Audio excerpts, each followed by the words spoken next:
আজকে আমি আপনাদের এমন একটা অঙ্ক দেখাবো যেটা সলভ করতে পারলে আপনি কোটিপতি হয়ে যাবেন। এটাকে বলে কলিজ কনজেকচার।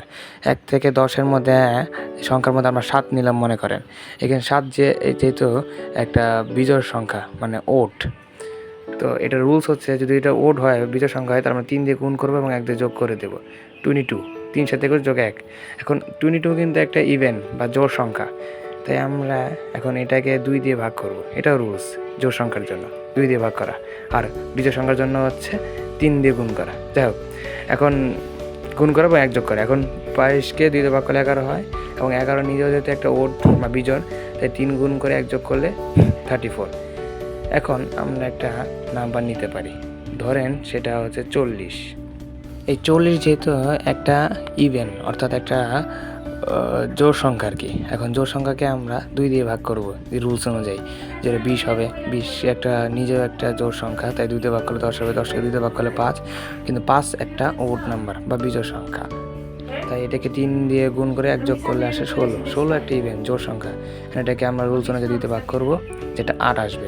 8কে 2 দিয়ে ভাগ করব, যেটা এখন 4কে ভাগ করলে 2 আসতেছে। এখন 2 নিজে একটা জোড় সংখ্যাকে 2 দিয়ে ভাগ করলে 1 আসতেছে। এখন 1 কিন্তু একটা ওড বা বিজোড় সংখ্যা, এখানে 1-এর রুলস অনুযায়ী আমরা 3 দিয়ে গুণ করব এবং 1 × 3 + 1 = 4। কারণ এটা ওডের রুলস। এখন যদি এটা 4 মানে হচ্ছে আবার এখানে আসতে হবে 4 কি 2 দিয়ে ভাগ করবো, 2 দিয়ে ভাগ করলে 2, 2 দিয়ে ভাগ করলে আবার 1। এখন 1 আবার ওড, তো সেই নিয়ম অনুযায়ী আবার 3 দিয়ে গুণ করে আবার 4 আসবে। তো এই জিনিসটা একটা লুপে পড়ে গেছে, কিন্তু বারবার একই জিনিস মান বারবার আসতেছে।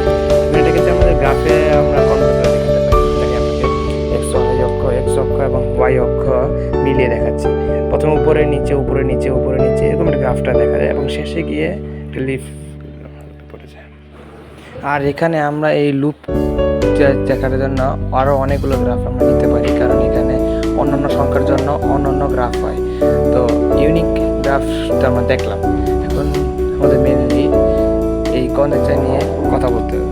যে কনজেকচারটা আসলে আপনি যদি 30, 29, 28